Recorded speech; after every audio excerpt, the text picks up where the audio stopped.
जय हिंद साथियों। आप सभी का स्वागत है पारस टीचर एकेडमी में। मैं पारस सर आज आप लोगों के लिए सीटेट एग्ज़ाम के लिए हिंदी पेडागोजी के मोस्ट इम्पोर्टेंट क्वेश्चन लेकर आया हूं, जो कि आपके एग्ज़ाम पैटर्न पर हैं। और यदि आप लोग मुझे फॉलो करते हैं तो निश्चित ही आप सफलता ज़रूर प्राप्त करेंगे।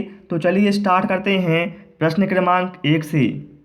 पाठ में दिए गए चित्रों का क्या उद्देश्य होता है। आप लोगों ने देखा होगा लेसन के बीचों बीच में आपको जो चित्र दिए रहते हैं, इसका क्या उद्देश्य होता है। चित्र अमूर्त संकल्पना को समझने में सहायता करते हैं। चित्रों से पाठ्य पुस्तक आकर्षक बनती है। चित्र पाठ की शोभा बढ़ाते हैं, या फिर पाठ्य पुस्तक में चित्र देने का प्रचलन है। आप लोग अपना आंसर सिलेक्ट करें, क्या होगा। तो यदि आपने यहाँ पर सेलेक्ट किया ऑप्शन ए, तो आप बिल्कुल सही थे।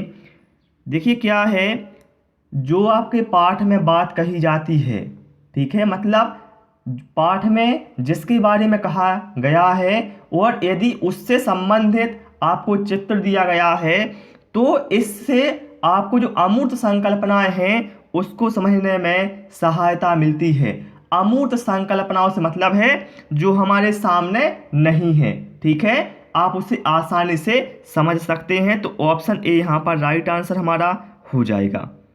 प्रश्न क्रमांक 2 पर आते हैं। भाषा के अभिव्यक्तात्मक कौशल कौन है। सुनना और पढ़ना, सुनना और बोलना, बोलना और लिखना, पढ़ना और लिखना। देखिए हम जानते हैं भाषा कौशल होते हैं 4 प्रकार के: सुनना, बोलना, पढ़ना और लिखना। तो अभिव्यक्तात्मक कौशल कौन कौन से होते हैं, जिनके माध्यम से हम अभिव्यक्त करते हैं, वो कहलाते हैं अभिव्यक्त कौशल। मतलब हम बोलकर और लिखकर अपनी बात को किसी दूसरे के सामने अभिव्यक्त करते हैं। तो ध्यान रखना, बोलना और लिखना ये अभिव्यक्तात्मक कौशल हैं। और एक होता है साथियों ग्रहणात्मक कौशल। तो ग्रहणात्मक कौशल में क्या आते हैं, सुनना और पढ़ना, ये आते हैं ग्रहणात्मक कौशल के अंतर्गत। दोनों पॉइंट आप लोग याद कर लेना, ठीक। प्रश्न क्रमांक 3 पर आते हैं। प्राथमिक स्तर पर कौन सा भाषा शिक्षण का उद्देश्य नहीं है। कहा गया है प्राथमिक स्तर पर इन 4 में से कौन सा भाषा शिक्षण का उद्देश्य नहीं है। विभिन्न संदर्भों में भाषा का प्रभावी प्रयोग करना, ये तो भैया उद्देश्य होता है भाषा शिक्षण का। स्पष्ट एवं आत्मविश्वास के साथ अपनी बात कहना, ये भी सही है। वर्णमाला को क्रम से कंठस्थ करना, तो ये जो ऑप्शन सी में कहा गया है वर्णमाला को क्रम से कंठस्थ करना, ये उद्देश्य नहीं है। क्योंकि कंठस्थ करना मतलब क्या है, रटना, और रटने की बात को महत्व नहीं दिया जाता है। तो ऑप्शन सी इसलिए यहाँ पर राइट आंसर हमारा हो जाएगा। और आपसे रिक्वेस्ट है, यदि आप पहली बार हमारे चैनल पर आए हैं तो चैनल को सब्सक्राइब कर लें, जिससे आपको आने वाले समय में इसी तरह के वीडियो मिलते रहें। औपचारात्मक शिक्षण की सफलता निर्भर करती है औपचारात्मक शिक्षण की सामग्री पर, भाषिक नियमों के ज्ञान पर, समय व अवधि पर, समस्या के कारणों की सही पहचान पर। देखिए औपचारात्मक शिक्षण ये क्या होता है, इसमें क्या होता है, सबसे पहले बालक की समस्याओं को पता किया जाता है कि आखिर बालक को कौन कौन सी समस्या है, फिर उनका क्या है उपचार किया जाता है, ठीक है। इसलिए इसे कहा जाता है उपचारात्मक शिक्षण। और इसमें जो सफलता है वो निर्भर करती है समस्या के कारणों की सही पहचान पर। देखिए यदि आप किसी डॉक्टर के पास जाते हैं, तो जब डॉक्टर आपकी बीमारी को समझ लेगा कि आपको वास्तव में कौन सी बीमारी है, तब वो सही मेडिसिन आपको दे पाएगा। तो कुछ इसी तरह का इसमें होता है। सबसे पहले जो शिक्षक है उससे जो बच्चों को कौन सी समस्या है, इसका जो सही कारण है उनकी पहचान करे, फिर वो उनको दूर करने के लिए उपाय करे। तो यहाँ पर राइट आंसर हमारा होगा ऑप्शन डी। समझ गए आप लोग। चलिए प्रश्न क्रमांक 5 पर आते हैं। एक बहुसांस्कृतिक कक्षा में आप एक भाषा शिक्षक के रूप में किस बात को अधिक महत्व देंगे। बहुसांस्कृतिक कक्षा मतलब जिस कक्षा में बहुत सारी संस्कृतियों के छात्र हों। तो यहाँ पर कहा गया है बच्चों को भाषा प्रयोग के अधिक से अधिक अवसर देना, पाठ्य पुस्तक के प्रत्येक पाठ को भली भांति समझाना, बच्चों को व्याकरण सिखाना या स्वयं शुद्ध भाषा का प्रयोग करना। तो यहाँ पर राइट आंसर हमारा होगा ऑप्शन ए, बच्चों को भाषा प्रयोग के अधिक से अधिक अवसर देना। देखिए कक्षा कैसी है, बहुसांस्कृतिक मतलब बहु का मतलब है बहुत सारी संस्कृतियों के बच्चे हैं। कोई छात्र हिंदी जानता है, कोई इंग्लिश जानता है, कोई जानता है मराठी। तो आप क्या करेंगे, आप जब बच्चों को भाषा प्रयोग के अधिक से अधिक अवसर देंगे तो क्या होगा, जो भाषा हिंदी नहीं जानता है वो हिंदी सीख लेगा, जो इंग्लिश नहीं जानता है इंग्लिश जान लेगा, और जो मराठी नहीं जानता है वो मराठी सीख लेगा। ठीक है, तो भाषा प्रयोग के अधिक से अधिक इसलिए हमें अवसर कक्षा में बच्चों को देना चाहिए। ऑप्शन ए यहाँ पर राइट आंसर हो जाएगा। प्रश्न क्रमांक 6 पर आते हैं। भाषा कौशलों के संदर्भ में कौन सा कथन उचित है। जो हमारे भाषा कौशल होते हैं इससे संबंधित यहाँ पर 4 कथन दिए हैं, बताना है कौन सही है। भाषा कौशलों के विकास में अभ्यास की अपेक्षा भाषाक नियमों का ज्ञान जरूरी है। तो ऐसा नहीं है, भाषा कौशल के विकास में अभ्यास अधिक महत्वपूर्ण होते हैं। तो ये तो गलत है। विद्यालय में केवल पढ़ना लिखना कौशलों पर ही बल देना चाहिए, गलत है। बच्चे केवल सुनना बोलना पढ़ना लिखना कौशल क्रम से ही सीखते हैं, ये जरूरी नहीं है। ऑप्शन डी में कहा गया है भाषा के चारों कौशल परस्पर अंतः संबंधित हैं। तो ये जो कथन है बिल्कुल सही है।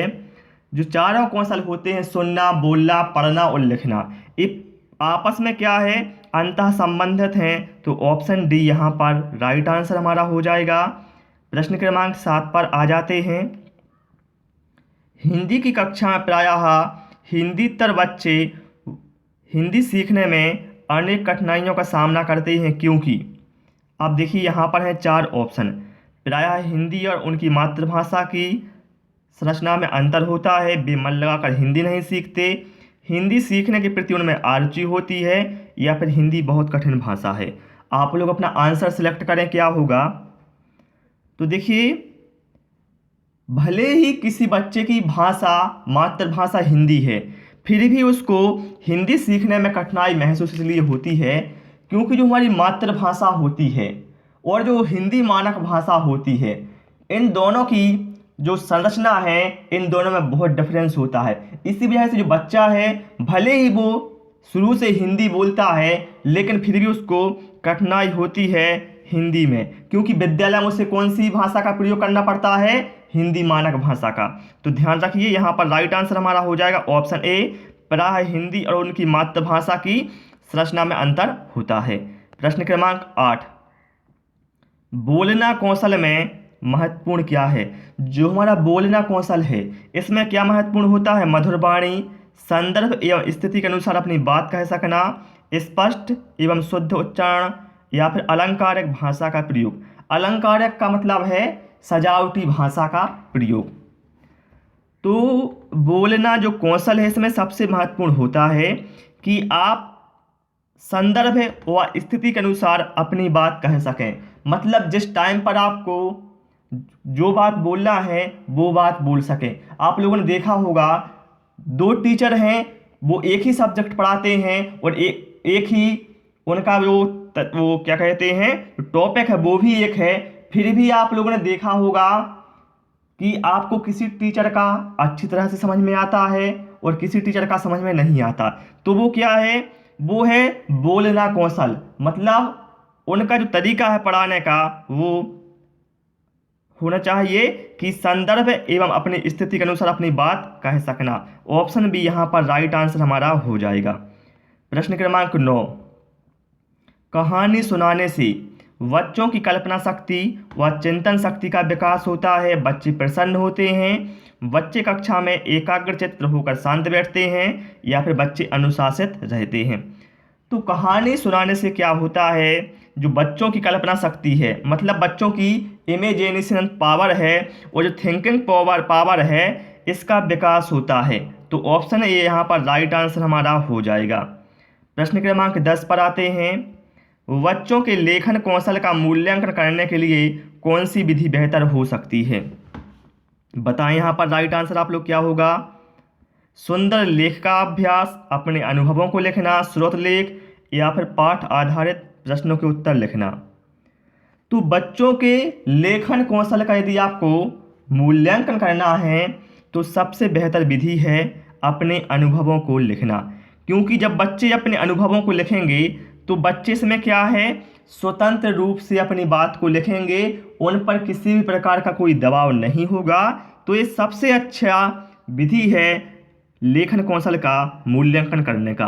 प्रश्न क्रमांक 11, एक भाषा शिक्षक के रूप में सबसे बड़ी चुनौती क्या है? यदि आप एक लैंग्वेज टीचर हैं तो आपके सामने सबसे बड़ी चुनौती क्या होगी? बहुभाषीय कक्षा के शिक्षण के लिए उचित रणनीति तैयार करना, बच्चों को भाषा सीखने के महत्व से परिचित कराना, बच्चों की भाषा को संचार साधनों के प्रभाव से मुक्त रखना, या फिर भाषा संसाधनों का अभाव है।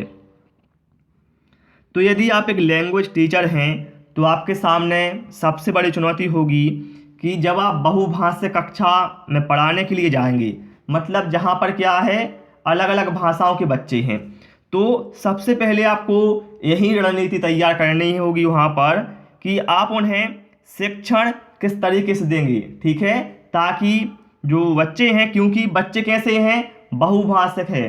तो ये अपना यहाँ पर राइट आंसर हो जाएगा ऑप्शन ए।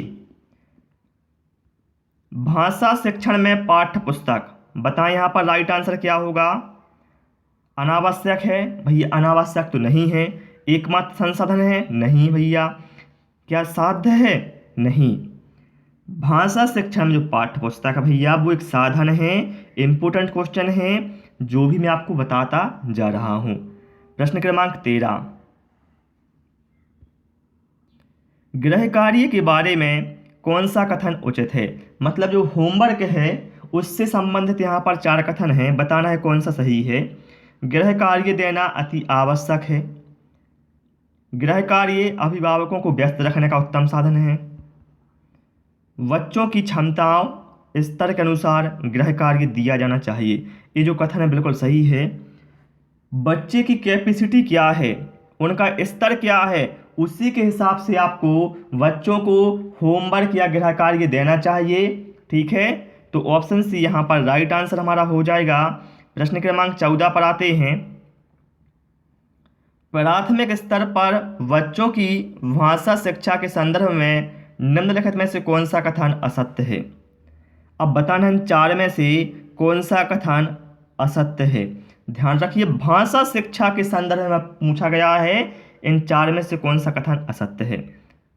तो देखिए यहाँ पर ऑप्शन डी में कहा गया है, बच्चों की भाषा संकल्पनाओं और विद्यालय में प्रचलित भाषा परिवेश में विरोधाभासी भाषा सीखने में सहायक होता है। तो विरोधाभास भाषा सीखने में सहायक नहीं होता है।